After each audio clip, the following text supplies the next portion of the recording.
He took power 100 days ago. It's time for an assessment of Mohamed Moursi. During his campaign, Moursi presented a plan of 64 measures to put in place within the first 100 days. They're categorised in 5 groups: traffic, rubbish, bread, security and fuel. However, Egyptians are divided on the effectiveness of the measures promised. Internet users have created a site that lists what's been done and what remains to do, the so-called Moursi meter.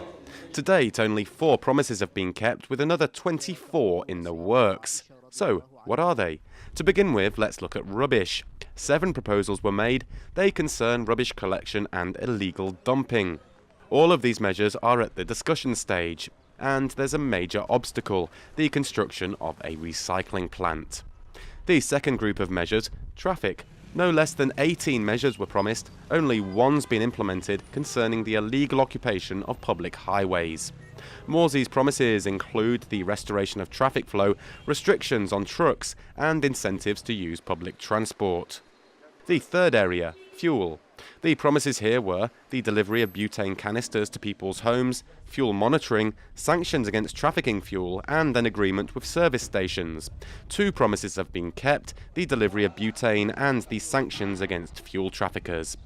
Next up was bread, including grants for the modernisation of bakeries, increased bonuses for workers, and a campaign against black market flour. This time, 1 promise was kept: the quality of bread is better, while 6 proposals are currently being implemented. The final group is security. 17 promises were made here: the installation of CCTV in busy areas, the decentralisation of public services, and the restoration of trust between the police and the people. 1 promise was upheld: a scheme to compensate the police based on their success in re-establishing security. So, overall, 100 days after he took office, Mohamed Moursi hasn't implemented the majority of his promises. More than a third are in progress. For the moment, according to a survey by the Moursi Meter website, more than half of Egyptians polled aren't satisfied with his achievements.